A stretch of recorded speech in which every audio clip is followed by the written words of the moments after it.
সভায় উপস্থিত রয়েছেন মণিপুর উপজেলা বিএনপির নেতৃবৃন্দ, কেন্দ্রীয় স্বেচ্ছাসেবক দলের নেতৃবৃন্দ,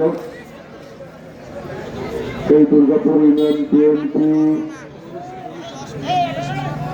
ছাত্র দল, যুব দল, স্বেচ্ছাসেবক দল, শ্রমিক দল, কৃষক দল, তাঁতি দল সহ সকল ওয়ার্ডের সম্মানিত নেতৃবৃন্দ এবং কর্মী ভাইরা, সংগ্রামী ভাইরা, আসসালামু আলাইকুম এবং আদাব। আমি প্রথমেই মণিপুর উপজেলা বিএনপির পক্ষ থেকে এই দুর্গাপুর ইউনিয়নের সকল পর্যায়ের নেতৃবৃন্দকে অভিনন্দন জানাই, ধন্যবাদ জানাই, কৃতজ্ঞতা জানাই আজকে এই মিছিলে অংশগ্রহণ করার জন্য। প্রিয় বন্ধুগণ, আমি আপনাদের কাছে বলতে চাই, আমরা দীর্ঘদিন এভাবে মিছিল করার কোনো সুযোগ পাই নাই, আমাদেরকে কোনো মিটিং করতে দেওয়া হয় নাই, আমাদের কথা বলার অধিকার কেড়ে নেওয়া হয়েছিল।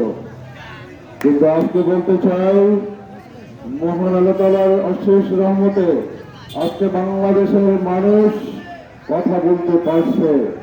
সেই জন্য মহান আল্লাহ তাআলার প্রতি শুকরিয়া আদায় করে বলি, সকলে বলি আলহামদুলিল্লাহ।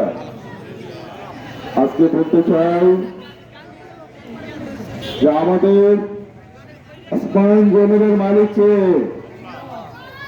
আমাদের হায়াত মহতের মালিককে, আমাদের রিজিকের মালিককে,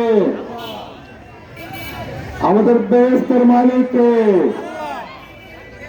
আমরা বেহেশত কার কাছে চাইব? কোন মানুষের কাছে চেয়ে কোনো লাভ আছে? কোন দলের কাছে চেয়ে কোনো লাভ আছে? সেই জন্য আমি বলতে চাই, আমরা বিএনপি মনে করি বিএনপি ইসলামিক দল নয়, তবে বিএনপি ইসলামের প্রতি শ্রদ্ধাশীল। বিএনপি আলেম ওলামাদের প্রতি অত্যন্ত শ্রদ্ধাশীল। আমাদের নেতা শহীদ প্রেসিডেন্ট জিয়াউর রহমান, আমাদের দেশ নেত্রী বেগম খালেদা জিয়া এবং আমাদের নেতা তারেক রহমান, যে তারা কি করছে, তারা সকলেই ইসলামের প্রতি সম্মান দেখাতো, তারা আলেম ওলামাদের প্রতি সম্মান দেখাতো।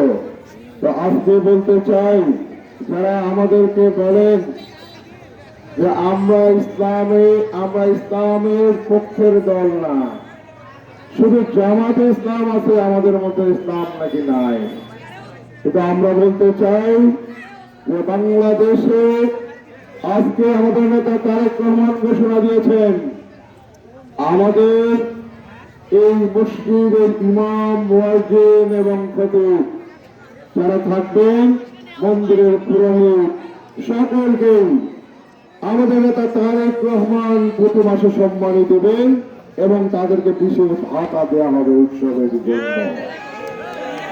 ইসলামকে বিএনপি সম্মান করে, ইসলামের পক্ষে বিএনপি।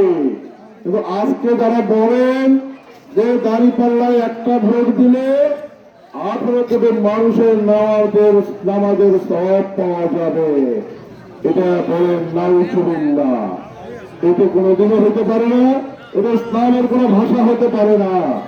আজকে বলতে চাই, যারা আমাদেরকে মনে করেন যে আমরা এই বাংলাদেশে জিয়াউর রহমান স্বাধীনতার যুদ্ধ করেছেন, স্বাধীনতার ঘোষণা দিয়ে যুদ্ধ করে দেশ স্বাধীন করে বাংলাদেশ জাতীয়তাবাদী দল প্রতিষ্ঠিত করেছেন, উনি হঠাৎ করে ভেসে আসেন নাই, উনি পাকিস্তান থেকে আসে দল তৈরি করেন নাই।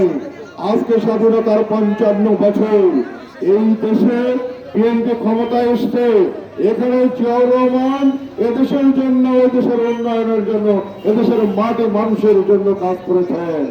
আমাদের নেত্রী বেগম খালেদা জিয়া এই বাংলাদেশের মাটি এবং মানুষের জন্য কাজ করেছেন। সেই জন্যই বিএনপি বাংলাদেশের জনপ্রিয় দল। আজকে আমাদের নেতা তারেক রহমান রাজনীতিতে এসেছেন, বাবাকে হারিয়েছেন, মাকে হারিয়েছেন, তার ভাইকে হারিয়েছেন, বাড়ি হারিয়েছেন। তাহলে এই দেশে তিনি সম্পূর্ণরূপে এতিম। তিনি ঘোষণা দিয়েছেন আগামী দিনে বিএনপিকে ক্ষমতায় নিয়ে আসলে, ধানের শীষে ভোট দিয়ে বিএনপি ক্ষমতায় আসলে কি হবে, আমাদের প্রত্যেকটি পরিবারে ফ্যামিলি কার্ড দেওয়া হবে।